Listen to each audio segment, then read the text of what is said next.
Bom dia, boa tarde, boa noite para você que sintonizou nesse canal de interação espiritual, de transmissão de conteúdo espiritual. Eu sou Paulo de Lima e nessa oportunidade nós vamos estar transmitindo, compartilhando uma mensagem da Palavra de Deus associada aí a um testemunho de vida aí da minha história.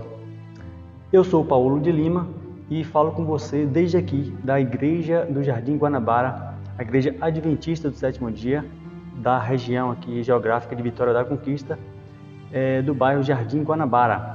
E é uma alegria poder contar com a sua sintonia nesse momento de louvor, de culto, de adoração, para juntos interagirmos aqui uns com os outros de forma virtual, é claro, mas expondo, sobretudo, a mensagem da Palavra de Deus transmitida através da explanação.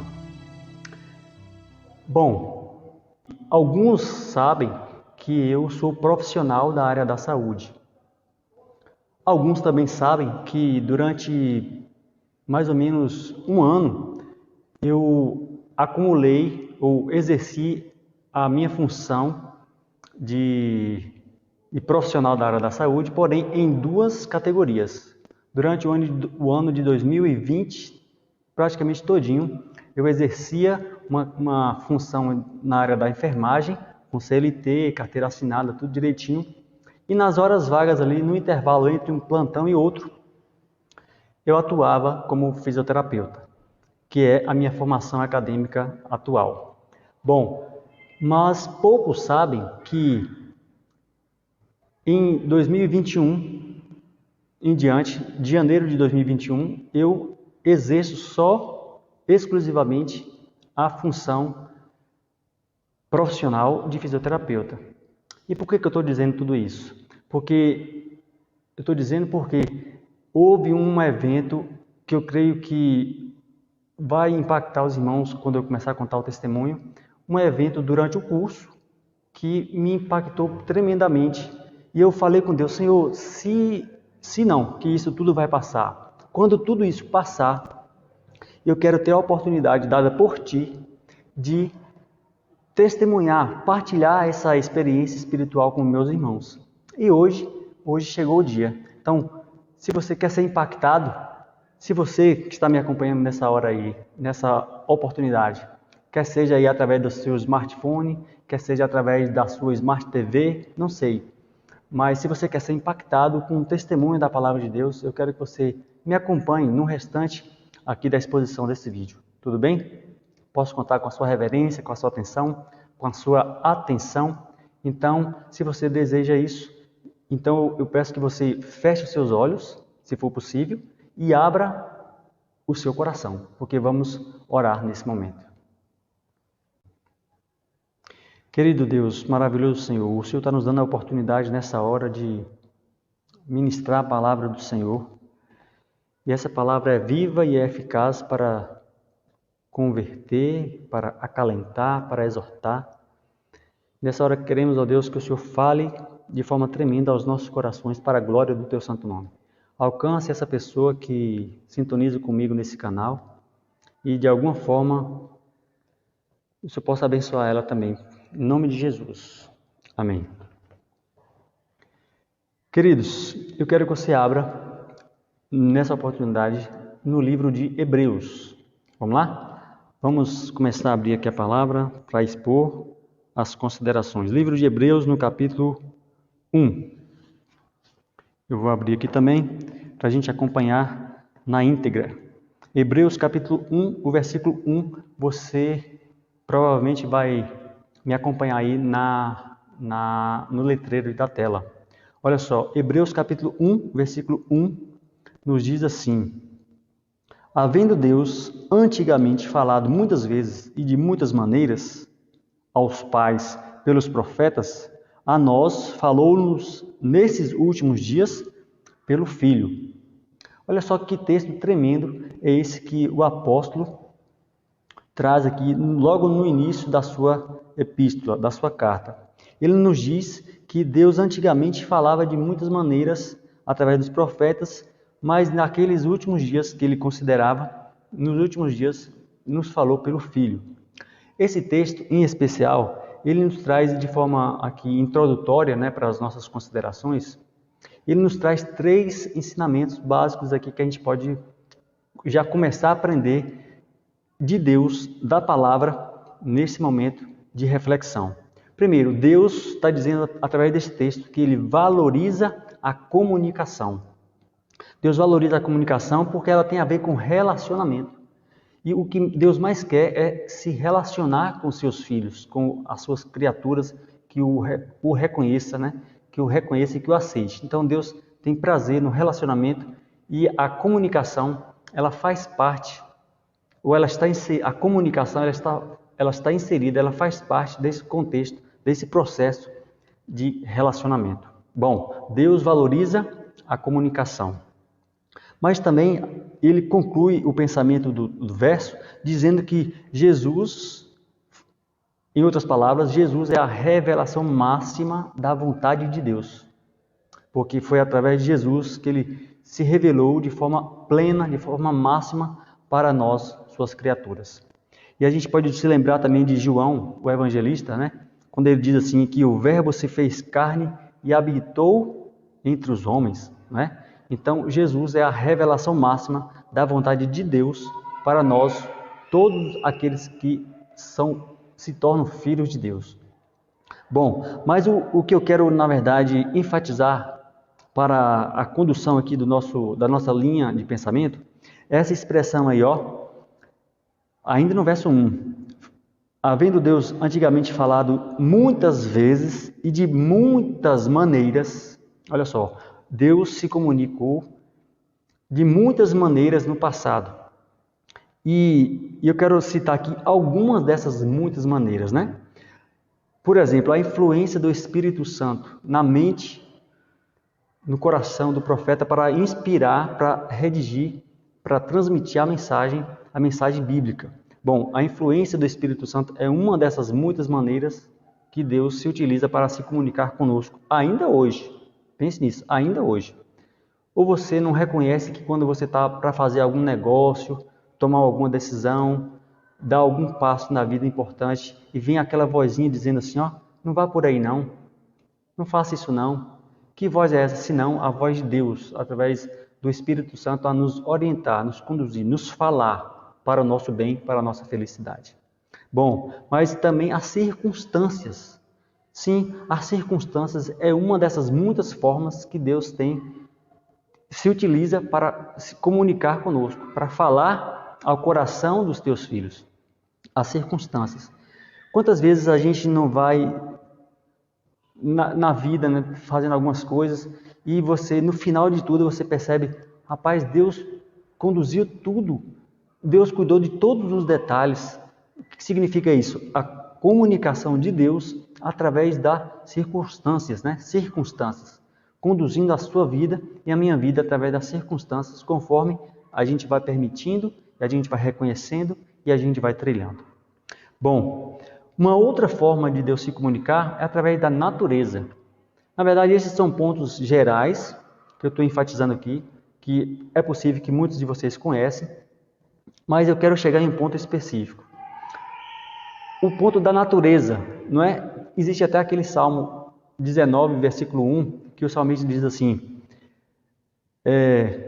me recorda aí, o salmista diz assim, os céus proclamam a glória de Deus e o firmamento anuncia as obras de suas mãos. Ou seja, aquela pessoa que nunca ouviu falar no nome Jesus, nunca ouviu falar de Deus a respeito do plano da salvação como nós conhecemos, escrituristicamente falando, mas através da natureza, o Deus que criou a natureza se comunica com essa pessoa, um índio, um nativo, através dos recursos que ele consegue compreender. E o recurso que ele mais tem contato, que ele mais consegue compreender a natureza, o caráter de Deus, é através da natureza. Um exemplo é quando alguém vê, um nativo, um índio, por exemplo, vê uma galinha chocando os ovos ali, nascendo os pintinhos. Deus está mostrando para ele a forma como Deus age, o cuidado, o procriar, a vida, né? Então Deus se comunica também através da natureza. Mas a revelação máxima é por Jesus, como eu disse, mas Jesus é o Verbo que se fez carne. E o Verbo tem a ver com ação e tem a ver com palavra. Então Jesus se revela de forma plena conosco hoje através da palavra. É a palavra que deve falar de forma concreta aos nossos corações, porque é Jesus que inspira, o Espírito Santo que inspira, falando a respeito de Jesus. Então é a palavra de Deus, a Bíblia Sagrada, que deve ser a nossa melhor e mais acessível forma de Deus se comunicar conosco. Bom, mas tendo dito tudo isso, eu quero enfatizar dois outros aspectos de Deus se comunicar com o ser humano, que é através dos sonhos e visões. Sim, sonhos e visões são dois elementos que Deus se utiliza nesse processo de comunicação, de relacionamento com o ser humano. E eu não quero que fique só nas minhas palavras, eu quero que você também me acompanhe na leitura de um texto bíblico aqui, que se encontra no livro de Números, capítulo 12 e o versículo 6 apenas. Vamos abrir aqui, livro de Números, no capítulo 12, versículo 6 apenas. E diz assim a Bíblia que eu tenho aqui na versão Almeida Fiel. Números capítulo 12, versículo 6. E disse: ouvi agora as minhas palavras. Se entre vós houver profeta, eu, o Senhor, em visão a ele me farei conhecer, ou em sonho falarei com ele. Percebe? Nesse texto está muito claro que Deus se utiliza de sonhos e visões para se comunicar com o ser humano. Aqui, na oportunidade, o profeta. Porém, quero deixar isso muito claro, que em relação a sonhos e visões, um conselho que eu adquiri ao longo da vida cristã é que a gente não deve nem aceitar tudo e nem muito menos rejeitar tudo, sem que antes esse sonho e essa visão apresentada seja confrontada com o restante ou com toda a Bíblia, na verdade. Então, recebeu o suposto sonho ou a suposta visão, confronta com a palavra de Deus. Tem alguma coisa que confronta, que diz o contrário? Então, desconfie das suas sensações e que está envolvida em sonhos e visões, ou quer seja seu, ou quer seja de outra pessoa, e confie plenamente na palavra, certo? Então, mais uma vez, não devemos nem aceitar. Números capítulo 12, versículo 6. E disse: ouvi agora as minhas palavras. Se entre vós houver profeta, eu, o Senhor, em visão a ele me farei conhecer, ou em sonho falarei com ele. Percebe? Nesse texto está muito claro que Deus se utiliza de sonhos e visões para se comunicar com o ser humano. Aqui, na oportunidade, o profeta. Porém, quero deixar isso muito claro, que em relação a sonhos e visões, um conselho que eu adquiri ao longo da vida cristã é que a gente não deve nem aceitar tudo e nem muito menos rejeitar tudo, sem que antes esse sonho e essa visão apresentada seja confrontada com o restante ou com toda a Bíblia, na verdade. Então, recebeu o suposto sonho ou a suposta visão, confronta com a palavra de Deus. Tem alguma coisa que confronta, que diz o contrário? Então, desconfie das suas sensações e que está envolvida em sonhos e visões, ou quer seja seu, ou quer seja de outra pessoa, e confie plenamente na palavra, certo? Então, mais uma vez, não devemos nem aceitar tudo e nem rejeitar tudo, mas submetamos esse sonho ou essa visão ao que diz a palavra, e assim estaremos pisando em terreno seguro.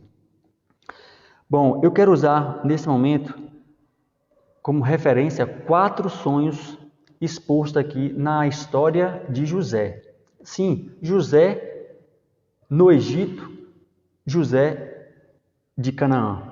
Bom, Ali você vai se relembrar da história dois primeiros sonhos, foi o próprio José que teve, e dois outros sonhos posteriores foi o faraó, onde José ali viria se tornar um governador. Os dois primeiros sonhos de José se encontram no livro de Gênesis, capítulo 37, no verso 5 e no verso 9. Dois sonhos, no verso 5 e no verso 9. O primeiro sonho, você vai se lembrar, José se contou para seus irmãos que ele havia sonhado que, num contexto ali de colheita de cereal, eles coletando o cereal ali em molhos, ele conta que sonhou que o seu molho ficou de pé, atado, e os demais molhos dos seus irmãos, também atados, formaram como que um círculo e o molho de José no meio. E ali ele relata que os molhos dos seus irmãos se curvavam perante o molho dele. É claro que os irmãos dele não ficaram muito satisfeitos com essa interpretação, né? Ou melhor, com essa revelação, porque a interpretação ainda não havia sido exposta ali. Mas na sequência desse sonho de José, ele tem um outro sonho, como eu disse, no verso 9 do próprio capítulo 37 de Gênesis. E o segundo sonho trata de José dizendo assim, olha, o sol, a lua e 11 estrelas se curvavam perante mim. Olha só que tremenda afronta do ponto de vista dos irmãos. Tanto é que ele é questionado pelo pai, né? Você quer dizer que nós, eu, sua mãe e seus irmãos vamos nos prostrar perante você? Como se o menino tivesse culpa de ter tido o sonho, né? Bom, mas aí a interpretação a gente conhece, que lá, quando ele se torna governador, as pessoas foram lá buscar comida e dentre essas pessoas estavam os irmãos de José procurando comida e, querendo ou não, teve que se prostrar perante o irmão que havia sido vendido como escravo. Enfim, o conteúdo da história você pode ler lá a partir de Gênesis 37. Mas eu quero enfatizar aqui a questão dos sonhos. Olha só, na sequência José se torna governador, mas como foi que ele conseguiu esse cargo? Ele interpretou os sonhos do rei. Eu quero enfatizar aqui, antes de fazer um resumo aqui do sonho do rei, que José teve dois sonhos com elementos diferentes. Um tinha a ver com a colheita ali de cereais que se prostravam perante o cereal dele, e o outro sonho tinha a ver com o sol, com lua, com estrelas que se prostravam perante ele. Então, elementos diferentes, porém, tinham o mesmo significado profético, a mesma conclusão. No sonho do faraó, também a gente percebe a mesma coisa. Dois sonhos o faraó teve. O primeiro deles é muito famoso. O faraó sonhou com 7 vacas gordas e na sequência ele via 7 vacas magras devorando aquelas vacas gordas. E ele ficou perturbado com aquilo, mas na sequência ele teve um outro sonho. E esse sonho do faraó a gente pode ver no relato de Gênesis 41. O livro de Gênesis, no capítulo 41, o primeiro sonho no verso 17 e o segundo sonho no verso 22. O segundo sonho do faraó também não tinha nada a ver com vacas magras nem gordas, mas foi contado ali para José que o faraó sonhou com 7 espigas cheias, gordas, cevadas ali, cheias, e na sequência ele via 7 espigas mirradas, fracas, débeis, devorando aquelas espigas cheias. E o faraó naturalmente ficou muito perturbado. Então, é nesse contexto que José se apresenta como um intérprete dos sonhos, como tinha essa habilidade dada por Deus. Então ele diz, olha faraó, essas 7 vacas gordas e essas 7 espigas cheias são 7 anos de fartura, muita prosperidade, muita chuva, muito grão. E essas 7 vacas magras, que correspondem a 7 espigas mirradas, elas significam 7 anos de escassez, de pouca chuva, de fome. E se não se cuidar, não se tomar providência, de fato, os anos de escassez vai devorar tudo aquilo que foi produzido durante o tempo de fartura. E então a gente percebe ali que os sonhos de José, eles se concretizaram, eles se tornaram uma realidade, ele se cumpriu ao pé da letra, quando ele se torna governador do Egito e os irmãos vêm e se prostram perante ele, as seguintes palavras, abre aspas, segundo a palavra da aliança que fiz convosco, quando saíste do Egito, o meu espírito permanece no meio de vós. Uma história muito bacana de ser apreciada e aprendida aí no livro de Gênesis, no capítulo 37. Mas o que eu quero enfatizar aqui, que os sonhos de José se concretizaram, mas os sonhos de Faraó não se concretizou na íntegra. Porque se você há de concordar comigo que o Faraó sonhou que as gordas foram devoradas pelas mirradas, mas isso não aconteceu. Por quê? Porque José, um homem de Deus, teve discernimento espiritual ali e deu alternativa para que aquilo não se cumprisse, não se concretizasse. Paulo vai até nos dizer, lá no Novo Testamento, que coisas espirituais se discernem espiritualmente. Então aquilo ali que seria uma coisa ruim de se acontecer, não aconteceu porque o homem de Deus, José, teve discernimento espiritual e pela providência de Deus, sabedoria dada por Deus, entrou em providência e o faraó concordou e eles conseguiram passar por tudo aquilo ali de bem, sendo abençoados, né, pela vida de José. Então, frise bem essa situação. Aquele sonho ruim não aconteceu, não se concretizou, porque um homem de Deus, ele teve o discernimento espiritual e agiu conforme a vontade de Deus. Até aqui, eu fiz essa introdução, esse relato, para chegar no testemunho. Como eu falei no início dessa minha fala, que eu tive uma experiência traumática, vamos dizer assim, na metade do meu curso acadêmico de fisioterapia. Lá por volta do meu 5º para 6º semestre, eu tive um sonho. Eu não sou, como eu disse, eu não sou de ficar muito encabulado com o negócio de sonho, mas a gente não deve nem aceitar tudo, nem rejeitar tudo. Bom, eu tive um sonho, certa ocasião, lá na metade do meu curso acadêmico, que eu estava num pátio, acompanhe comigo o raciocínio, eu estava num pátio aberto, murado, a gente conseguia ver o céu dentro desse pátio.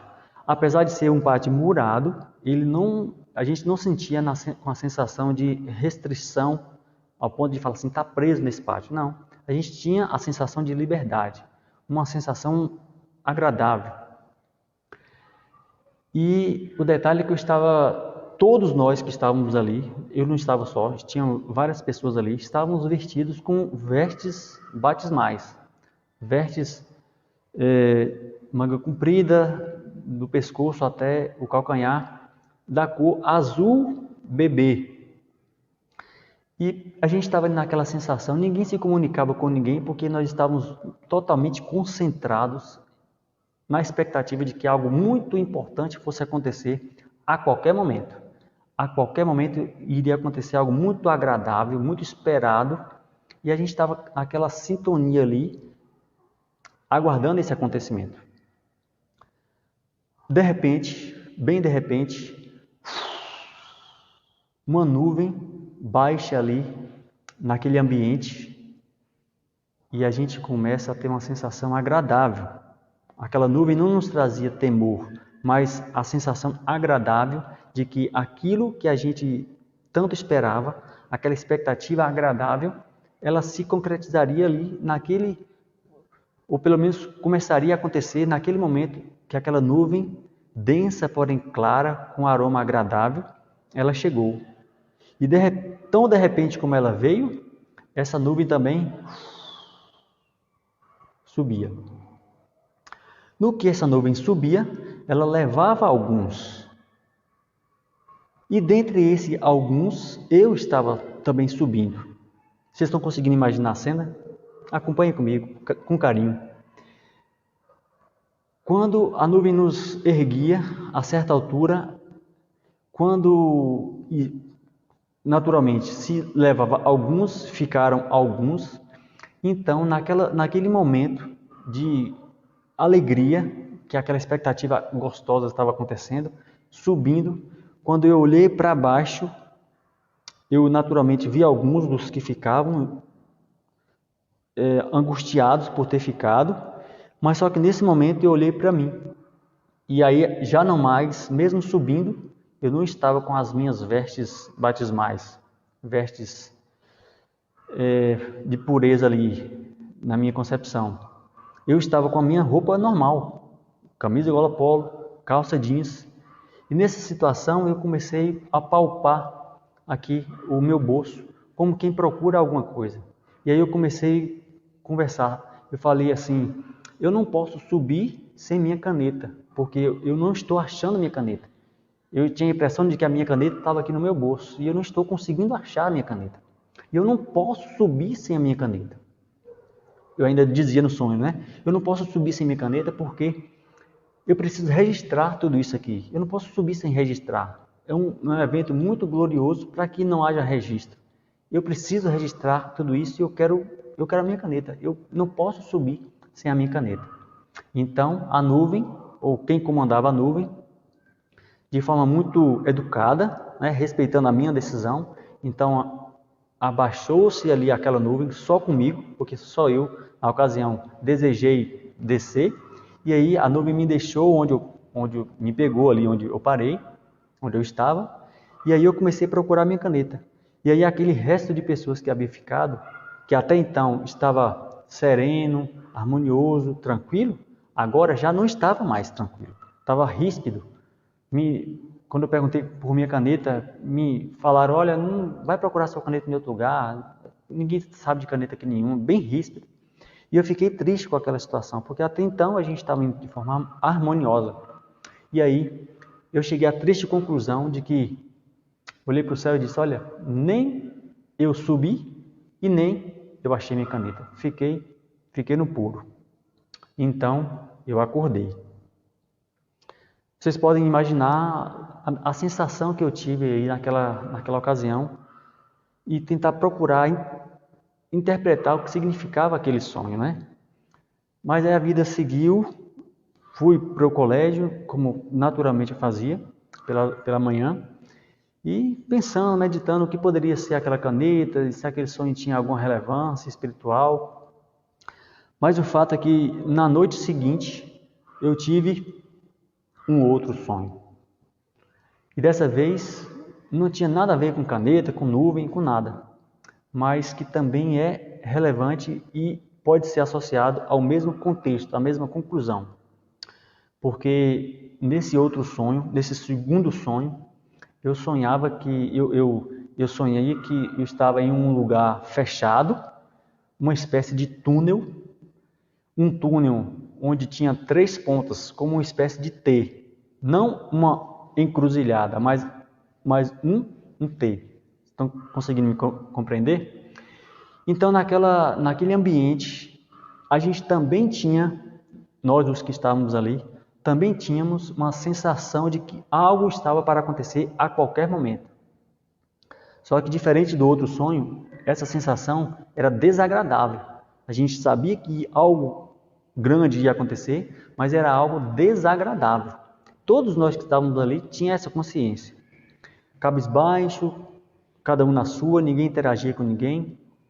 De repente, naquele túnel feito de metal, que a gente tinha consciência, noção de que era impossível sair dali sem ajuda, a gente estava ali já preso, sem conseguir sair, com a certeza de que a gente não conseguiria sair sem que houvesse uma ajuda. De repente, surge do nada, de uma dessas pontas desse T, surge um jovem com aspecto assim malévolo, cabelo grande, comprido assim, jogado para frente. De início não dava para ver o seu rosto, seus olhos, porque o cabelo todo jogado para frente, uma camisa bem folgadona, bem frouxa assim. Ele vinha na nossa direção, surgiu do nada assim, E aí a gente levantou com a expectativa de que aquele jovem pudesse nos dar alguma pista, dar alguma informação de como sair dali. Mas só que quando esse jovem começou a se aproximar da gente ali, a gente percebeu, eu percebi nos olhos daquele jovem, quando a gente conseguiu ver os olhos, algo terrível. O menino tinha os olhos de fogo, assim, os olhos de brasa, e com aspecto muito, muito pesado, muito carregado. A estampa da sua camisa tinha uma espécie de caveira assim humana e, enfim, o aspecto era terrível. E eu, com o conhecimento bíblico que já tinha na ocasião, eu já identifiquei que aquele menino não era um simples menino, um jovem, era um demônio que estava ali. E então ele veio passando por nós assim, e ele pegou um de nós, pegou pelo braço, e me chama a atenção que quem ele pegava no braço não tinha reação nenhuma, não esperneava, não gritava, não fazia oposição, como quem quer lutar. Simplesmente não tinha reação, não tinha forças contra aquele simples, entre aspas, simples menino. Então ele pegou um de nós ali, levou para uma dessas pontas desse T, desse túnel em T, e aí com uma mão ele segurava o menino, com a outra mão ele executava esse menino com uma espada. E aí ficava executado lá. Então ele ia para a próxima pessoa ali daquele ambiente, pegava no braço, levava nessa outra ponta do túnel em forma de T, da mesma forma, sem reação, sem oposição, ele simplesmente executava a pessoa e ficava ali.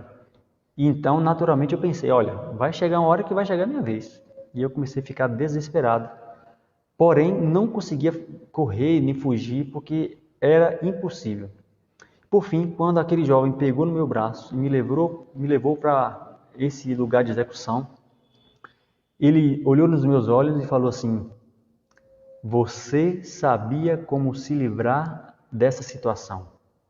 Você sabia que tudo isso poderia acontecer, poderia acabar assim, e você não fez nada para evitar que isso acontecesse.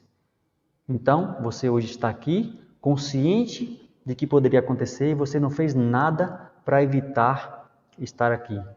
Então, já com meu braço seguro, ele fez o gesto de execução, e aí então eu exclamei, que depois eu vim saber qual era o verso, Jeremias 8, 20.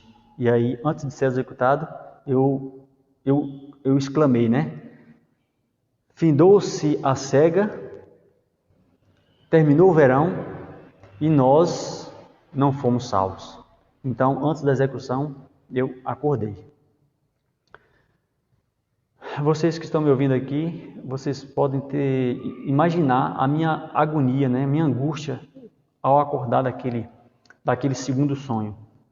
E se a gente associar dois sonhos paralelos ou na sequência um do outro, com elementos diferentes, porém, aparentemente com o mesmo resultado. Porque não concluir a subida, e ter concluído ali que eu nem subi e nem achei a caneta, é equivalente ao dizer que findou a cega, terminou o verão e nós não fomos salvos. Então eu procurei ali na minha angústia, procurei saber o que significava aquilo tudo. E eu fui analisar e cheguei à conclusão de que a faculdade ali que eu estava empenhado, numa carreira acadêmica, nível superior, estava me deixando distante da minha família, estava me fazendo negligenciar o serviço espiritual na igreja onde eu faço parte, essa igreja que eu faço parte. Então eu cheguei à conclusão de que continuar naquele sonho, naquele desejo de concluir a faculdade era para mim um caminho de morte. Essa foi a minha conclusão. Então, simplesmente, eu abandonei a faculdade numa semana de provas.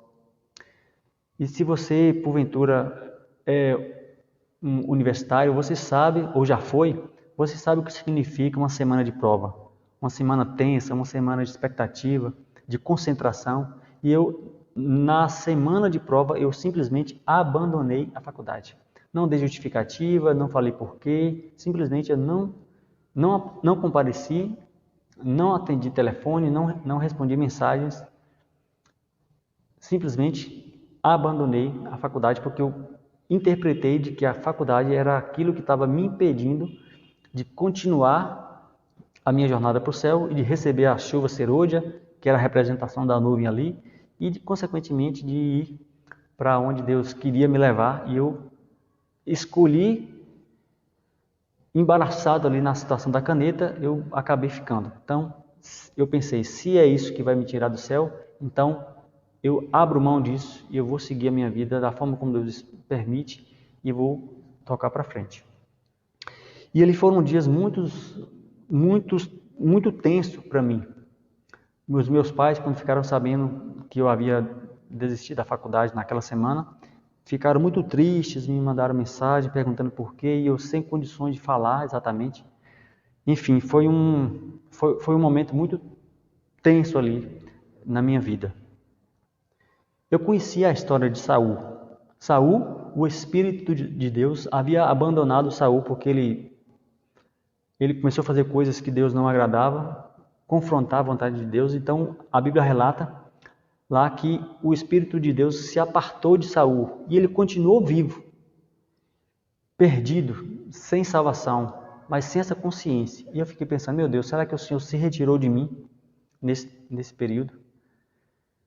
E aí eu fiquei com muito medo de ter perdido a salvação, com essa sensação de que o Espírito de Deus havia se apartado de mim. E esse era o meu questionamento. O Espírito de Deus se apartou de mim? Eu estou com muito medo. Senhor, me ajuda. Sabe, essa sensação de abandono do Espírito Santo e medo, quero dizer para você nessa hora agora, a despeito de tudo que já foi dito aqui, nunca ninguém clamou a Deus com sinceridade, de todo o teu coração, que não tenha recebido uma resposta. Vou repetir, nunca ninguém tenha clamado a Deus com sinceridade e de todo o coração, com toda a sua força, que tenha ficado sem resposta, porque Deus tem prazer nesse relacionamento, prazer em ajudar. É só a gente se lembrar, por exemplo, de Pedro. Pedro, quando foi caminhar nas águas, ele olhou para a tempestade e ele começou o quê? A afundar. Mas em seguida, ele clamou por ajuda. Ele falou, Senhor, mestre, salva-me. E Jesus prontamente estendeu-lhe a mão e o ajudou e o salvou. Então, eu também clamei com toda a minha força, porque eu não estava feliz com a decisão que eu havia tomado. Tá, eu identifiquei no meu conceito que era a faculdade, eu abandonei, mas eu não estava feliz. Eu estava olhando para trás, será que eu fiz a decisão certa? Eu estava abalado, transtornado, estava totalmente espiritualmente confrontado ali. Não estava feliz, essa é a palavra. Mas em uma situação muito peculiar, nós temos o costume lá em casa, eu, minha mulher e meus filhos, temos o hábito de fazer culto em casa, culto simples em casa, pelo menos 2 vezes ao dia. Pela manhã, logo após a refeição, o café da manhã, e à noite, um pouco antes da refeição da noite, ali por volta de 6 horas mais ou menos. Todo dia a gente tem esse hábito de fazer o culto. A gente canta um hino, a gente faz uma oração, a gente lê um texto da palavra, vê ali com as crianças o que elas entenderam, a gente faz uma oração intercessória ali por alguém, por um vizinho, por um amigo, por um parente, e a gente encerra esse momento. Bom, naquele momento ali, eu me lembro que as minhas crianças e minha esposa não estavam em casa, nesse momento de fazer o culto, eu estava em casa só. Eu fiquei pensando, eu vou fazer o culto mesmo assim, sozinho aqui, sem os meninos, sem Patrícia? Não sei se eu faço. Então, Deus me pressionou a fazer, como naturalmente a gente já faz. E então eu comecei a fazer o culto ali, de forma particular, de forma solitária, entre aspas, né, com a presença dos anjos e do Espírito Santo. E ali, naquele contexto de clamor, de busca de respostas, se era aquilo mesmo que eu deveria ter feito, ter abandonado a faculdade e abandonado a expectativa de viver um sonho, de me manter financeiramente, exclusivamente dessa nova profissão. Enfim, eu estava falando com Deus, conversando com Deus de forma sincera, coração aberto. Então Deus me conduziu a um texto da palavra de Deus. E esse texto eu quero que você abra aí na sua casa, se for possível. Se não, você me acompanhe aqui na leitura, porque eu quero ler na íntegra esse texto. E diante do contexto que eu estava lá naquele momento, foi um bálsamo na minha vida. Lembra? Eu estava com muito medo, eu estava com a sensação de que o Espírito de Deus havia se apartado de mim. Então, naquele momento de clamor, de medo, de angústia, Deus me conduziu a um texto da Bíblia, e esse texto eu quero compartilhar com você, porque ele falou tremendamente, impactou meu coração, e eu desejo e espero, em nome de Jesus, que ele pressione o seu coração também. Abra comigo o livro de Ageu, capítulo 2, o versículo 5. Aí na sua Bíblia. Me acompanha aí, por gentileza. Ageu, lá no Velho Testamento. Ageu, capítulo 2, o versículo é o 5. E esse texto foi um bálsamo na minha vida, naquele contexto de medo, de dúvida, de ansiedade, de transtorno. Então o Senhor falou comigo nessa ocasião, não tem mais. Queridos, aquele texto, naquele contexto, eu poderia ter lido esse texto, como eu provavelmente já li esse texto nos anos bíblicos, que a gente faz sequencialmente, mas naquele momento, naquele contexto, naquele momento de clamor, esse texto foi um bálsamo na minha vida, porque daquele momento em diante eu pude ter a convicção, a certeza de que aquele meu medo não era necessário, aquela sensação de que o Espírito de Deus havia se apartado de mim e eu estava na condição de Saul, vivo por viver, mas na verdade quando eu morresse eu estaria perdido. Mas quando a palavra nos diz, a palavra me diz que o meu espírito não se apartou de vós, não tem mais, queridos, foi um bálsamo na minha vida. E eu pude então ficar tranquilo e então perceber que Deus não havia se apartado de mim. Eu tive essa convicção, eu tive essa certeza. Então eu procurei meditar, entregar as minhas ansiedades na mão do Senhor, que nem pai, nem mãe, nem esposa, nem filhos, nem irmão da igreja, nem pastor, ninguém podia me dar o alívio e o conforto que só Deus podia e pôde e me deu naquele momento, naquele contexto, naquela situação. Então eu recebi aquela palavra de que o Espírito de Deus não se apartou de mim como eu havia pensado, e para eu não temer. Então, o que eu fiz? Milagrosamente, eu voltei a entrar em contato, coisa de 1 ou 2 semanas depois daquela semana de prova. Então eu conversei com os professores, não com a linguagem espiritual, mas, para resumir a conversa, todos eles me deixaram fazer uma segunda chamada, uma segunda prova, uma segunda chance. E milagrosamente também eu consegui concluir aquele semestre, passando em todas as disciplinas, e o próximo semestre concluindo, até eu conseguir me formar. Tudo isso para a glória do Senhor Jesus. Por isso que eu comecei dizendo que, atualmente, desde o início do ano de 2021, desde o primeiro dia do ano, o primeiro de janeiro, já comecei desvinculado da categoria da enfermagem e hoje, financeiramente, humanamente falando, eu dependo financeiramente, exclusivamente dos recursos alçados através da função de fisioterapeuta. Porque esse era o objetivo. Mas não foi sem luta, não foi sem uma batalha. E hoje eu estou aqui para louvar o nome de Deus, engrandecer o nome daquele que me ajudou a passar por tudo isso e dizer que nós temos vencido. Nessa pandemia, a minha esposa, inclusive, está sem uma atividade profissional. Ela continua trabalhando e muito, mas em casa, cuidando das crianças. Mas profissionalmente, do ponto de vista econômico, ela não está atuando. Mas Deus tem nos capacitado, tem nos abençoado de forma tremenda, tão grande, que hoje nós conseguimos viver da fisioterapia, dos recursos financeiros da fisioterapia, sem dificuldades, com muita tranquilidade, pelo poder que há no nome de Jesus. Ainda que eu estivesse, e aqui é a chave da situação, que eu estava impressionado com aqueles sonhos, aqueles 2 sonhos, associados às histórias ali que eu contei de José. Então eu fui levado a uma interpretação baseada no sensorial, nos sonhos e nas visões. Sensorial, mas o que de fato consta, o que de fato vale, o que de fato Deus quer nos transmitir é através da palavra. E a palavra, ela tem poder, porque a palavra é a encarnação ou a materialização da vontade de Deus.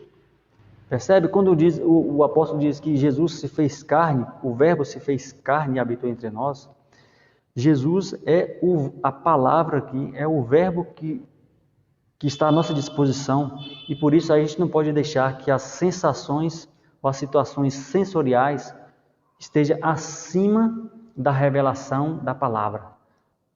Meu apelo para você que me assiste nesse momento é que valorize a palavra, valorize o que a palavra diz em sua revelação. E aqui está a revelação máxima. Se porventura eu estou falando com alguém que tenha medo, ou já teve medo de ter perdido a salvação por algum momento, saiba que se você clamar com sinceridade, com todo o seu coração, Deus tem palavra de salvação para a sua vida. Amém? Mas não se esqueça de ouvir a Deus através da palavra, falando com Ele em oração. Eu quero concluir dizendo que fazendo um apelo para você, clamar a Deus de forma sincera, pondo a vontade, a sua vida na mão de Deus, submetendo a sua vida à vontade de Deus. Confia que Ele pode lhe comunicar salvação. Confia que o Senhor pode lhe comunicar salvação. E saiba que Deus se utiliza de várias maneiras para se comunicar com você. Mas em especial é através da palavra que Ele quer te conceder certeza de salvação, certeza de vida eterna. Amém? Glória a Deus por isso. Louvado seja o nome do Senhor por essa situação. Quero fazer um apelo mais geral nesse momento. Quantos aí de casa gostariam de dizer assim: Senhor, me ajuda a estar atento à tua forma de falar, de se comunicar e ter discernimento espiritual para agir conforme a tua vontade? Sim, porque Deus vai querer se comunicar com você, como quer se comunicar comigo. Mas é necessário que eu e você tenhamos discernimentos espirituais para que, a semelhança do que aconteceu com José, o sonho que José teve se concretizou, mas o sonho que Faraó teve não se concretizou porque José teve discernimento espiritual. O sonho que eu tive pode até ter essa conotação espiritual, mas de lá para cá muita coisa mudou. Eu mudei a minha postura, meu comportamento com meus filhos, com minha esposa, com o serviço espiritual. Então, em nome de Jesus, aquilo que o sonho estava apontando que ia acontecer, não aconteceu, não vai acontecer em nome de Jesus, porque Ele está nos dando discernimento espiritual para seguir trilhando os caminhos da salvação. E Jesus, Ele é o único caminho, verdade e vida que nós podemos confiar. É Ele que, se a gente pedir, não nos deixa desviar nem para a direita e nem para a esquerda. Que você possa ser tremendamente abençoado por essa mensagem, quer seja o momento que você assistir, que você se deparar com ela. É o meu desejo, em nome de Jesus, que Deus abençoe tremendamente a sua vida. E eu me despeço com a bênção sacerdotal aqui transmitida aqui, conforme os patriarcas e profetas do Antigo Testamento. Que o Senhor te abençoe e te guarde. Que o Senhor faça resplandecer o seu rosto sobre ti e tenha misericórdia de ti. Que o Senhor sobre ti levante o rosto e te dê a paz. Fique todos na paz do Senhor Jesus. é o meu louvor e a minha oração, o meu desejo nesse momento. Amém.